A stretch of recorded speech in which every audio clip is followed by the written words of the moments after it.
Type 2 diabetes यानी कि एक प्रकार का मधुप्रमेह एक ऐसी स्थिति है जिसमें आपका ब्लड शुगर लेवल, आपके रक्त में शर्करा यानी कि चीनी का स्तर बहुत अधिक होता है। आप जब कार्बोहाइड्रेट्स वाला खाना खाएं, उसके बाद आपकी छोटी आंत में स्थित रसायन आपके खाने को पचाने के लिए उसे तोड़कर सिंगल शुगर मॉलिक्यूल यानी कि चीनी के एकल अणुओं में विभाजित करते हैं, जिसे ग्लूकोज कहा जाता है। उसके बाद आपकी छोटी आंत में स्थित कोशिकाओं की परत इस ग्लूकोज को अवशोषित करती है, जो बाद में रक्त के प्रवाह में विलीन हो जाता है। ये रक्त जब आपके अग्नाशय में पहुंचता है, तब उसमें स्थित बीटा सेल्स यानी कि कोशिकाएं रक्त में बढ़ते हुए ग्लूकोज के स्तर के बारे में जान जाते हैं। ये बीटा सेल्स आपके रक्त प्रवाह में ग्लूकोज की मात्रा कम करने के लिए इंसुलिन रिलीज करते हैं। जब रक्त आपके शरीर में प्रवाहित होता है, तब इंसुलिन और ग्लूकोज आपके रक्त प्रवाह में से बाहर निकलकर आपके शरीर की कोशिकाओं तक पहुंचने के लिए आपके शरीर के ऊतकों में जाते हैं। शरीर की अधिकतर कोशिकाओं के पास उनकी सतह पर विशेष प्रकार के रिसेप्टर्स होते हैं, जो कि रक्त में संचारित इंसुलिन के साथ जुड़ते हैं। इंसुलिन कोशिकाओं को खोलने के लिए ताले की चाबी यानी कि कुंजी जैसा कार्य करता है, ताकि रक्त में संचारित ग्लूकोज कोशिकाओं के अंदर जा सके। अब आपकी कोशिकाएं अपने कार्य अच्छी तरह से करने के लिए जरूरी ऊर्जा इस ग्लूकोज का उपयोग करके बना सकती है। यदि आपको टाइप 2 डायबिटीज़ यानी कि मधुप्रमेह का एक प्रकार है, तो आपका अग्नाशय पर्याप्त मात्रा में इंसुलिन नहीं बना सकता है, या आपके शरीर की कोशिका उसके प्रभाव का विरोध करती है, या दोनों कारण हो सकते हैं।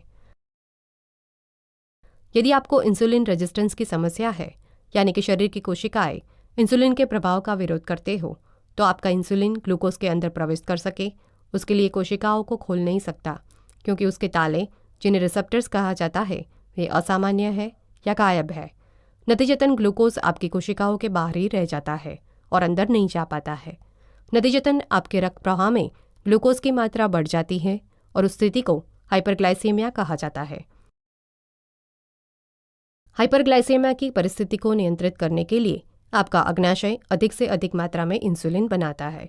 आपके ओवरवर्क्ड यानी कि बहुत अधिक काम करते बीटा सेल्स शरीर की इस मांग के साथ रहने की कोशिश करते हैं, लेकिन धीरे धीरे वे पर्याप्त मात्रा में इंसुलिन बनाने की अपनी क्षमता खो देते हैं।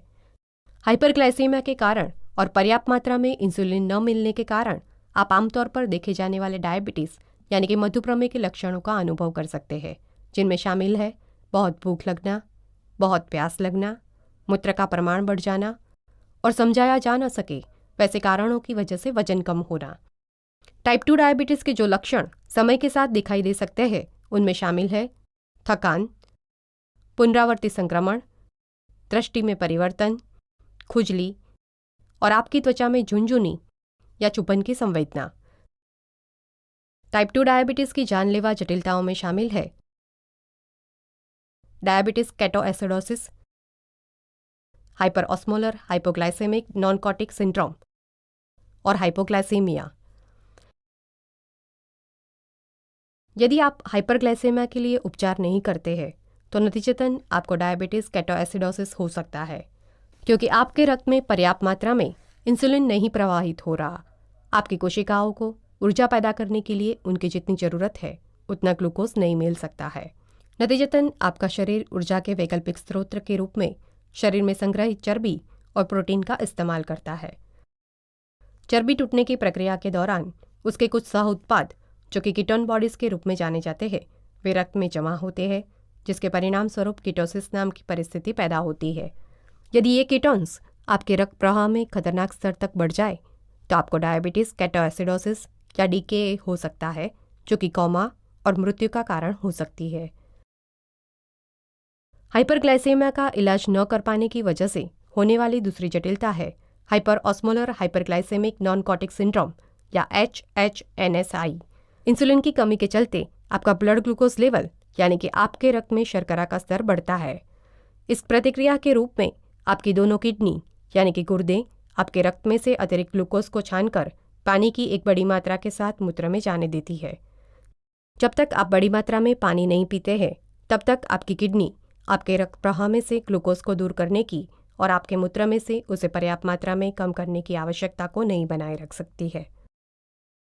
इस कारण से आपका रक्त सामान्य से अधिक गाढ़ा हो जाता है, जिस परिस्थिति को हाइपरऑस्मोलरिटी कहा जाता है। हाइपरऑस्मोलरिटी आपके शरीर के उत्तकों में निहित पानी को निकालकर उसे आपके रक्त के प्रवाह में मिश्रित करती है, जिसके कारण गंभीर डिहाइड्रेशन यानी कि निर्जलीकरण होता है, जिसके कारण हाइपर ऑस्मोलर हाइपरग्लाइसेमिक नॉन-कॉटिक सिंड्रोम हो सकता है। न्यूरोलॉजिकल यानी कि स्नायुविक लक्षण जैसे कि दौरे और कोमा हो सकते हैं।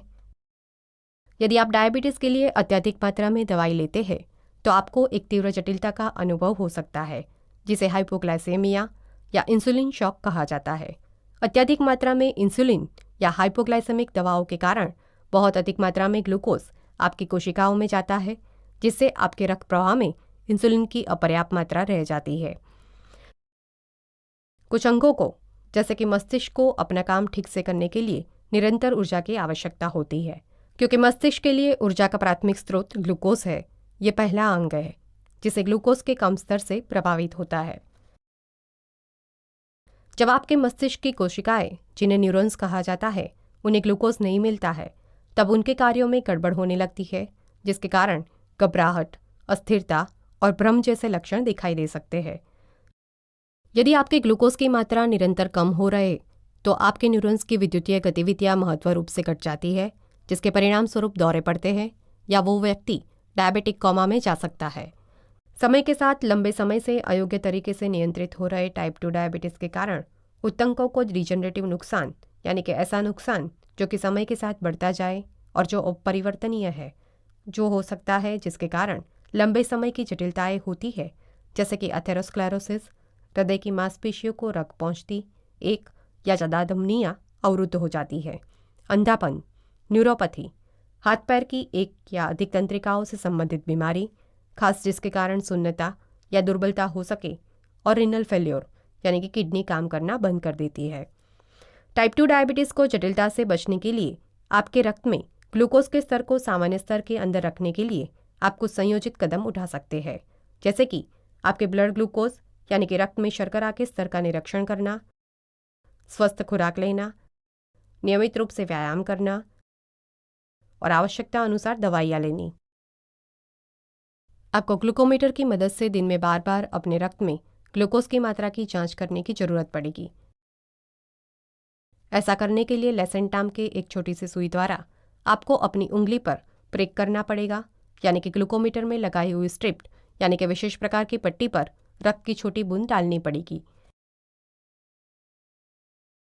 आपको आपके ब्लड ग्लूकोज लेवल यानी कि रक्त में शर्करा की मात्रा के आधार पर अपना आहार, शारीरिक गतिविधियां, दवाइयों की मात्रा को समायोजित करने की आवश्यकता हो सकती है। स्वस्थ आहार लेने से आपको अपने रक्त में ग्लूकोज की मात्रा को कम करने में मदद मिलेगी। जब आप फल, सब्जियां, साबुत अनाज से भरपूर आहार लें, रोजाना एक समय पे भोजन और नाश्ता करें, सही मात्रा में कार्बोहाइड्रेट्स, प्रोटीन और चर्बी लें और ज़्यादा चीनी वाले खाद्य पदार्थों को कम खाएं। हर रोज नियमित रूप से व्यायाम केवल 30 मिनट तक करने से आपका ब्लड ग्लूकोज लेवल यानी कि रक्त में शर्करा की मात्रा कम होगी, इंसुलिन के प्रभाव का प्रतिरोध कम होगा और वजन भी कम हो सकता है। ब्लड ग्लूकोज यानी कि रक्त में शर्करा के स्तर को कम करने में मदद मिले, उसके लिए आपको एक या अधिक प्रकार की डायबिटिक दवाइयाँ लेने की आवश्यकता हो सकती है। इनमें से कुछ दवाइयाँ आपके अग्नाशय में इंसुलिन के उत्पादन को बढ़ाती है। अन्य दवाइयाँ आपके कंकाल की मांसपेशियों में इंसुलिन की असर के प्रतिरोध को कम करती है। कुछ उपचार कुछ उत्तकों में इंसुलिन की संवेदनशीलता को बढ़ाते हैं। अन्य उपचार आपके पाचन तंत्र में ग्लूकोज के अवशोषण को थोड़ा कम करते हैं। यदि आपका टाइप 2 डायबिटीज़ आहार नियंत्रण, व्यायाम और मुंह से ली जाने वाली दवाइयों से नियंत्रण में नहीं रहता है, तो आपके डॉक्टर आपको इंसुलिन लेने की सलाह दे सकते हैं और उसके इंजेक्शन को ठीक त्वचा के नीचे देने के लिए आपको प्रशिक्षित कर सकते हैं। आपके ब्लड ग्लूकोज लेवल यानी कि रक्त में शर्करा के स्तर का इलाज करने के लिए और उसे नियंत्रण में रखने से आप टाइप 2 डायबिटीज से होने वाली जटिलताओं को रोक सकते हैं।